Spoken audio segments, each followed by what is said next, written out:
लोकसभा चुनाव के दौरान बीजेपी की मुश्किलें बढ़ती हुई नजर आ रही हैं।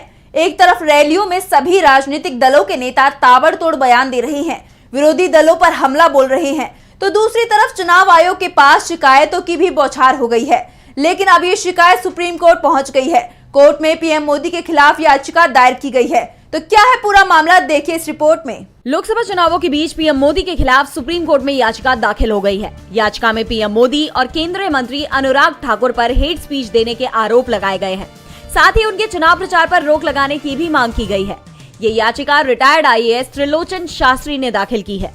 दरअसल बीते कुछ वक्त से राजनीतिक दलों की बयानबाजी काफी तीखी होती हुई नजर आ रही है।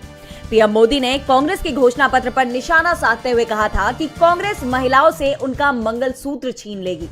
उन्होंने ये भी कहा था कि कांग्रेस आपसे आपकी संपत्ति छीनकर मुसलमानों को दे देगी।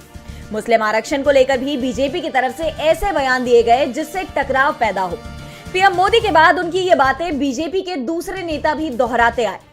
खास तौर पर केंद्रीय मंत्री अनुराग ठाकुर ने भी चुनाव प्रचार के दौरान यही बयान दिए कि कांग्रेस आपकी संपत्ति मुसलमानों को दे देगी, जिसके बाद कांग्रेस ने दोनों के ही खिलाफ चुनाव आयोग में भी शिकायत की थी।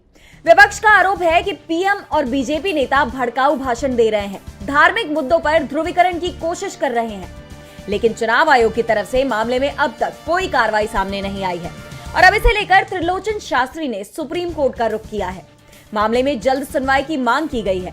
चुनाव आयोग पर पहले से ही बीजेपी के इशारे पर काम करने के आरोप लगते आए हैं, लेकिन अब सबकी निगाहें सुप्रीम कोर्ट की तरफ है कि क्या बीजेपी के चुनावी अभियान का चेहरा पीएम मोदी के प्रचार पर लग जाएगी रोक।